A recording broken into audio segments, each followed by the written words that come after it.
Patuloy na pagtutok ng pamahalaan sa pagbibigay ng hanap buhay at kabuhayan sa mga Pilipino. Libo-libong manggagawa ang muling natulungan ng Department of Labor and Employment sa ilalim ng programang DLEAP. Narito ang buong detalye.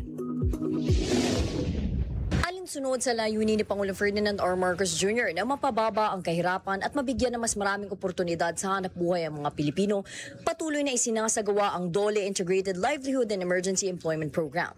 Ayon sa DOLE, sa ilalim ng DLEAP ay umabot sa mahigit 3 bilyong piso ang inilabas na pondo para sa mahigit 400,000 beneficiary sa buong bansa sa ikatlong bahagi ng 2025. Mula Hulyo hanggang Setyembre, 24,000 individual ang natulungan ng livelihood program, habang mahigit 400,000 manggagawa naman ang nakinabang sa tulong panghanap buhay sa ating Disadvantaged Workers Program. Sa ilalim ng DILP na ipatupad ang mahigit 14,000 livelihood projects tulad ng sari-sari store, bigasan, food vending, carpentry, vulcanizing at pananahi.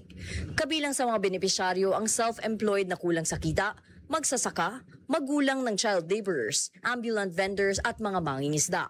Patunay sa pinalawak na saklaw ng programa ay may 2,000 livelihood beneficiaries at 48,000 tupad workers din ang mula sa mga malalayong bayan.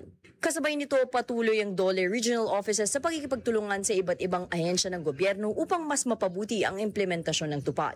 Kabilang dito ang hapag sa barangay ng DILG, Brigada Eskwela ng DepEd, Project Lawa at Binhi ng DSWD, Kadiwa ng Pangulo ng DA at National Forest Protection Program ng DENR. Sa kabuuan mula Enero hanggang Setyembre 2025, umabot na sa halos 2 milyong Pilipino ang natulungan ng DLEAP na may halos 12 bilyong pisong pondo. Sa patuloy na pagpapatupad ng mga programang ito, nananatiling layunin ng DOLE na lumikha ng sustainable na kabuhayan, itaguyod ang inclusive growth at magbukas ng mas maraming oportunidad para sa bawat Pilipino. Nauna sa mga balitang totoo at laging bago, Nadj Miravalles, Alauna sa Balita, Congress TV.